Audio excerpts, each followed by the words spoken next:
So for my creative self-portrait collage, I wanted to show off different aspects of myself.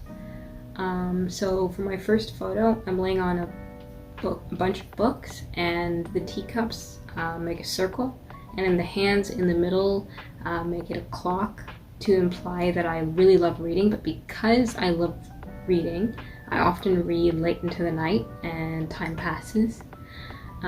I found this idea on the internet and I really thought it spoke to my personality, so I decided to use the idea.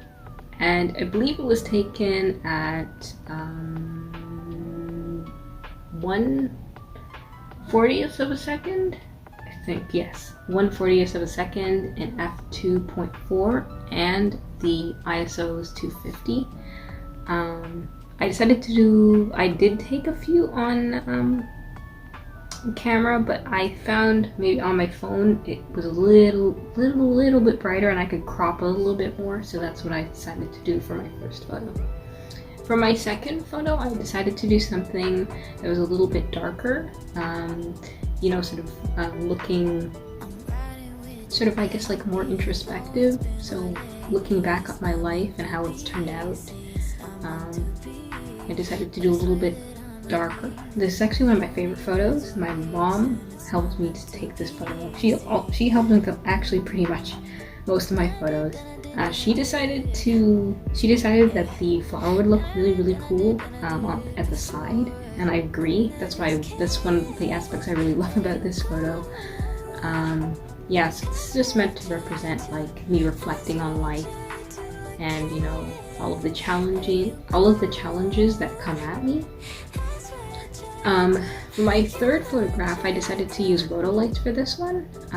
My headphones and my Nintendo Switch controller to imply that I actually love gaming.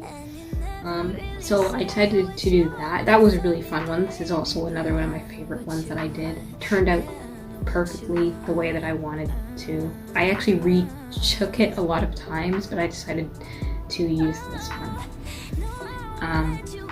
For my fourth photograph, which is the one under that photograph, I decided to show a brighter side of myself because I thought I was doing too many things where you really couldn't see, like you could see my face, but you really couldn't see it clear enough. So I decided to do something a little bit more brighter, something that shows a happier side of me, a more positive side of me, definitely. And this, I believe, was taken at 1/15th of a second. The ISO was 800 and the aperture was f2.2. So yeah, that was the idea for that photo. The one under it is just basically how my life is going. It makes me want to scream sometimes and I can't handle it. So I did this in my room because I just found my room gets a lot more lighting than the rest of the house. And then for my sixth and final photograph, I decided to do something that was a little bit more, I guess, cynical. I have a cynical side to myself, so I wanted to do that sort of emotion.